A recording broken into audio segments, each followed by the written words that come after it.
ನಮಸ್ಕಾರ, ನ್ಯೂಸ್ 26ಗೆ ಸ್ವಾಗತ. ಲೋಕಸಭಾ ಚುನಾವಣೆಗೆ ಭಾರತ ಸಜ್ಜಾಗಿರುವುದು ನಿಮಗೆಲ್ಲ ಗೊತ್ತಿರುವಂಥ ವಿಷಯ.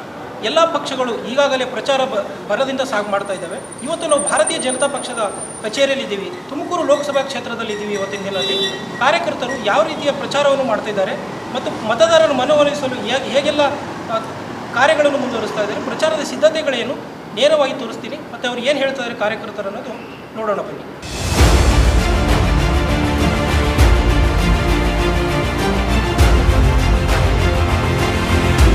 ಮೊದಲನೇದಾಗಿ ನಿಮ್ಮ ಒಂದು ಚಾನಲ್ ಚಂದಾದಾರರಿಗೂ ಮತ್ತು ನಾಡಿನ ಸಮಸ್ತ ಚಂದಾದಾರರಿಗೆ ನಮಸ್ಕರಿಸುತ್ತಾ, ಈಗಾಗಲೇ ತುಮಕೂರು ಹೈ ವೋಲ್ಟೇಜ್ ಕ್ಷೇತ್ರವಾಗಿದೆ.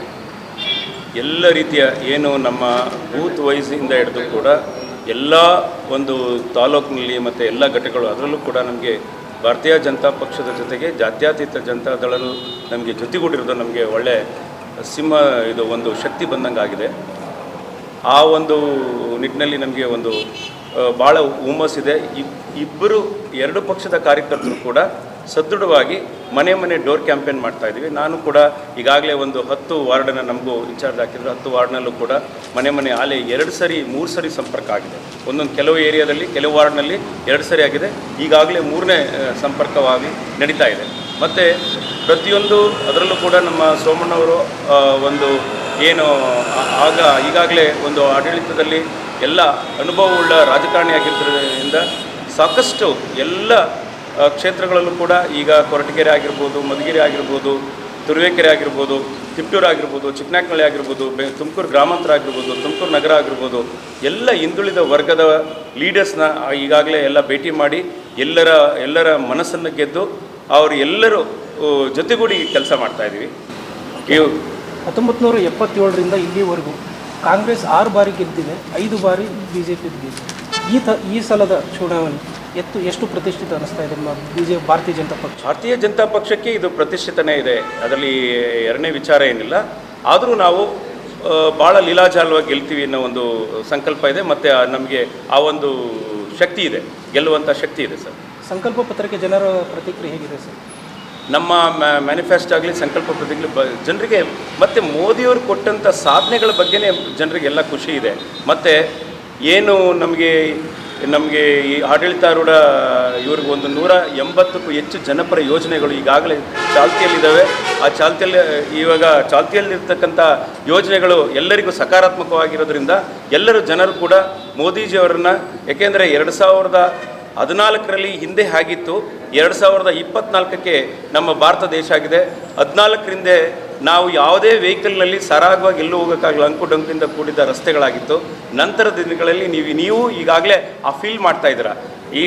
ಏನು ವೆಹಿಕಲಲ್ಲಿ ಕೂತ್ಕೊಂಡ್ರೆ ಎಲ್ಲೂ ನಿಮಗೆ ಏನು ವರ್ಕ್ ನಡೀತಾ ಇರ್ತಕ್ಕಂಥ ರಸ್ತೆಗಳು ಬಿಟ್ಟರೆ ಎಕ್ಸಿಸ್ಟಿಂಗ್ ರಸ್ತೆ ಆಗಿರೋ ಇದರಲ್ಲಂತೂ ನೀವು ಸರಾಗವಾಗಿ ಹೋಗ್ತಾ ಇದ್ದೀರ. ಅದು ಮೋದಿಯವರ ಮಾಡಿದಂಥ ಸಾಧನೆ. ಅದು ಇನ್ನೊಂದು 2-3 ದಿನಗಳು ಅಷ್ಟೇ ಪ್ರಚಾರಕ್ಕೆ ಇರುವಂಥದ್ದು. ಯಾರಾದರೂ ರಾಷ್ಟ್ರೀಯ ನಾಯಕರು ಈ ತುಮಕೂರು ಕ್ಷೇತ್ರಕ್ಕೆ ಭೇಟಿ ಕೊಡಲಿದ್ದಾರೆ? ಒಂದು ಹಿಂದುಳಿದ ವರ್ಗಗಳ ಒಕ್ಕೂಟಕ್ಕೆ ಒಂದು ಮಹಾಸಭೆಯನ್ನು ಕಿಬ್ನಳ್ಳಿ ಕ್ರಾಸ್ನಲ್ಲಿ ಇದೇ ತಿಂಗಳು 24ರಂದು ಕಿಬ್ನಳ್ಳಿ ಕ್ರಾಸ್ನಲ್ಲಿ ಬಹಿರಂಗ ಸಭೆಯನ್ನು ಏರ್ಪಡಿಸಿದೆ. ಸುಮಾರು 40,000 ಹಿಂದುಳಿದ ವರ್ಗದವರು ಮತ್ತು ನಮ್ಮ ಎಲ್ಲ ಭಾರತೀಯ ಜನತಾ ಪಕ್ಷದ ಕಾರ್ಯಕರ್ತರು ಸೇರುವ ಒಂದು ಉದ್ದೇಶ ಇದೆ ಸರ್. ರಾಷ್ಟ್ರೀಯ ನಾಯಕರು ಯಾರು ಬರ್ತಿದ್ದಾರೆ? ಅಮಿತ್ ಶಾ ಅವರು ಬರ್ತಾ ಇದ್ದಾರೆ. ನಮ್ಮ ಗೃಹ ಮಂತ್ರಿಗಳಾಗಿರ್ತಕ್ಕಂಥ ಅಮಿತ್ ಶಾ ಅವರು ದಿನಾಂಕ 24/4/2024ರಂದು ಕಿಬ್ನಳ್ಳಿ ಕ್ರಾಸಿಗೆ ಬಂದು ಒಂದು ಬೃಹತ್ ಸಮಾವೇಶವನ್ನು ಉದ್ದೇಶಿಸಿ ನಮಗೆಲ್ಲ ಒಂದು ಏನು ಈ ಒಂದು ಲೋಕಸಭಾ ಚುನಾವಣೆಯಲ್ಲಿ ಯಾವ ರೀತಿ ಇರಬೇಕು, ಯಾವ ರೀತಿ ಪ್ರೇರಣೆ ಮಾಡಬೇಕು ಮತ್ತು ಸಂಕಲ್ಪ ಯಾವ ರೀತಿ ಇರಬೇಕು ಅನ್ನೋ ಒಂದು ನಮಗೆ ಭರವಸೆಯ ದಿನಗಳನ್ನ ಕೊಡಬೇಕು ಅನ್ನೋ ಒಂದು ನಿಟ್ಟಿನಲ್ಲಿ ಭಾಷಣ ಮಾಡಿ ಹೋಗ್ತಾರೆ ಸರ್. ತುಮಕೂರು ತುಮಕೂರು ಕ್ಷೇತ್ರದ ಮತದಾರರು BJP ಪಕ್ಷಕ್ಕೆ ಯಾಕೆ ಓಟ್ ಹಾಕಬೇಕು? ಕೊನೆಯದಾಗಿ ಈಗಾಗಲೇ ಭಾರತೀಯ ಜನತಾ ಪಕ್ಷದ ಏನು ಕಾರ್ಯವೈಖರಿ ಆಗಲಿ, ಈಗ ನಮ್ಮ ತುಮಕೂರಿನಲ್ಲಿ ಆಗಿರ್ತಕ್ಕಂಥ ಅಭಿವೃದ್ಧಿ, ಸ್ಮಾರ್ಟ್ ಸಿಟಿ ಕೊಟ್ಟಿದ್ದಾರೆ. ತುಮಕೂರಿಗೆ 1,000 ಕೋಟಿ ರೂಪಾಯಿ ಹೆಚ್ಚು ಅನುದಾನವನ್ನು ಅದು ನರೇಂದ್ರ ಮೋದಿಜಿಯವರು ಕೊಟ್ಟಿರ್ತಕ್ಕಂಥದ್ದು. ಈ ಒಂದು ನಗರ ಇಂತಹ ಒಂದು ಸುಂದರವಾಗಿರ್ತಕ್ಕಂಥ ಕಾರಣ ಏನಂದರೆ ಅದು ನಮಗೆಲ್ಲೋ ರಾಷ್ಟ್ರದ ಒಂದು ಅರ್ಪಣೆ ಅಂತ ನರೇಂದ್ರ ಮೋದಿಜಿಯವರ ಕೊಡುಗೆ ಅಂತ ನಾನು ಭಾವಿಸ್ತೇನೆ. ಮತ್ತು ಇನ್ನು ನಮ್ಮ ನಗರದಲ್ಲಿ ಹಾದು ಹೋಗ್ತಕ್ಕಂಥ ಹೈವೇಗಳನ್ನ, ರಾಷ್ಟ್ರೀಯ ದೊಡ್ಡ ಹೈವೇಗಳನ್ನ ಡೆವಲಪ್ಮೆಂಟ್ ಮಾಡ್ತಾ ಇರೋದು, ಮತ್ತು ನಮ್ಮಲ್ಲಿ ಆಗಿರ್ತಕ್ಕಂಥ ಇಡೀ ಡಿಸ್ಟಿಕ್ಕಲ್ಲಿ ಮಧುಗಿರಿ ಹೈವೇ ಆಗಿರ್ಬೋದು, ಕುಣಗಲ್ ಹೈವೇ ಆಗಿರ್ಬೋದು, ಪಾವಗಡ ಹೈವೇ ಆಗಿರ್ಬೋದು, ಸಾಕಷ್ಟು ರಸ್ತೆಗಳನ್ನು, ಮತ್ತು ಈಗ ಶಿವಮೊಗ್ಗ ಹೈವೇ ಆಗಿರ್ಬೋದು, ಇವೆಲ್ಲ ಕೊಡುಗೆ ನಮಗೆ ರಾಷ್ಟ್ರೀಯ ಪಕ್ಷವಾಗಿರ್ತಕ್ಕಂಥ ನಮ್ಮ ಬಿ ಜೆ ಪಿ ಪಕ್ಷದ ನಮ್ಮ ನರೇಂದ್ರ ಮೋದಿಜಿಯವರ ಕೊಡುಗೆ ಎಲ್ಲರಿಗೂ ಕೂಡ ಅದು ಖುಷಿ ಇದೆ. ಅದಕ್ಕೋಸ್ಕರ ಈ ಭಾರತೀಯ ಜನತಾ ಪಕ್ಷವನ್ನು ಬೆಂಬಲಿಸಬೇಕಾಗಿದೆ. ವಿ ಸೋಮಣ್ಣರಿಂದ ತುಮಕೂರು ಜನ ಏನು ಬಯಸಬೇಕಾಗಿದೆ? ಸಾಕಷ್ಟು ನಿರೀಕ್ಷೆಗಳಿದ್ದಾವೆ. ಅವರು ಕೂಡ ಸಕಾರಾತ್ಮಕವಾಗಿ ಕೆಲಸ ಮಾಡುವ, ಯಾಕೆಂದರೆ ಈಗಾಗಲೇ ಅವರು 5 ಬಾರಿ ವಿಧಾನಸಭಾ ಸದಸ್ಯರಾಗಿದ್ದಾರೆ, 3 ಬಾರಿ ಮಿನಿಸ್ಟರ್ ಆಗಿದ್ದಾರೆ, ಸಂಘಟನಾ ಚತುರರಾಗಿದ್ದಾರೆ, ಮತ್ತು ವರ್ಕ್ ಆಲ್ಕೋಹಾಲಿಕ್ ಏನು ವರ್ಕನ್ನು ಮಾಡುವಂಥ ಒಳ್ಳೆಯ ಉತ್ತಮವಾದಂಥ ಕೆಲಸ ಮಾಡುವ ಭರವಸೆ ನಮಗೀಗೆಲ್ಲ ಬಂದಿದೆ. ಮತ್ತು ಅವರು ನಮಗೆ ಮುಂದಿನ ದಿನಗಳಲ್ಲಿ ಅವರು ಲೋಕಸಭಾ ಚುನಾವಣೆಯಲ್ಲಿ ಗೆದ್ದು ನಮಗೆ ಸಾಕಷ್ಟು ಜನಪರ ಯೋಜನೆಗಳನ್ನು ತಂದು ಜನರಿಗೆ ಅನುಕೂಲ ಮಾಡುವ ನಿಟ್ಟಿನಲ್ಲಿ, ಮತ್ತು ಇದು ಸರ್ವಾಂಗೀಣವಾಗಿ ತುಮಕೂರು, ಯಾಕೆಂದರೆ ಬೆಂಗಳೂರಿಗೆ ಪ್ಯಾರಲಲ್ ಸಿಟಿ ಆಗಿರೋದ್ರಿಂದ ತುಮಕೂರಿನ ಸರ್ವಾಂಗೀಣ ಅಭಿವೃದ್ಧಿಯ ಒಂದು ಛಲ ಇದೆ, ಅದು ಮಾಡ್ತಾರೆ ಅಂತ ನಮಗೆ ನಿರೀಕ್ಷೆ ಇದೆ.